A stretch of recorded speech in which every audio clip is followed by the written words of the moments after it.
बड़वार गांव का शापित कुआं। बड़वार गांव के पश्चिम छोर पर एक बहुत पुराना और सूखा कुआं था।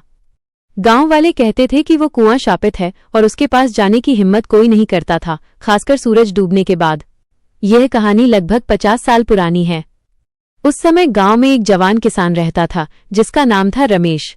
रमेश बड़ा मेहनती और निडर था। उसे गांव वालों की इन कहानियों पर यकीन नहीं था। एक रात गांव में पानी की भारी किल्लत हो गई। रमेश ने सोचा कि क्यों न उस पुराने कुएं की सफाई की जाए, हो सकता है उसमें थोड़ा बहुत पानी मिल जाए। जब उसने गांव के बुजुर्गों से ये बात कही तो सबने उसे मना किया। बुजुर्ग सरपंच ने कहा, रमेश, उस कुएं को मत छेड़ो।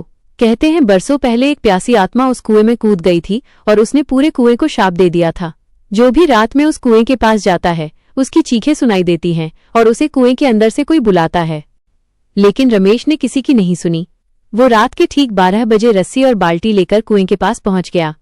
चांदनी रात थी, पर कुएं के आसपास का माहौल एकदम ठंडा और भयानक था। रमेश ने कुएं में झांका।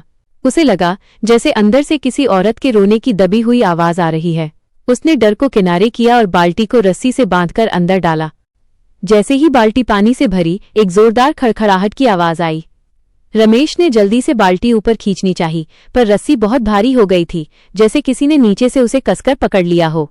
तभी कुएं के अंदर से एक पतली डरावनी आवाज आई, रमेश, मुझे बाहर निकालो। रमेश का खून जम गया। उसने डर के मारे आंखें बंद कर ली और रस्सी को छोड़ दिया। वो तेजी से भागने लगा, लेकिन भागते भागते उसने पीछे मुड़कर देखा। उसने देखा कि कुएं के मुहाने पर सफेद कपड़ों में एक धुंधली परछाई खड़ी थी। वो परछाई रमेश को घूर रही थी और उसके चेहरे पर एक भयानक मुस्कान थी। रमेश भागता रहा जब तक वो गांव के बीच में नहीं पहुंच गया। वो बुरी तरह हाँफ रहा था और उसका पूरा शरीर कांप रहा था।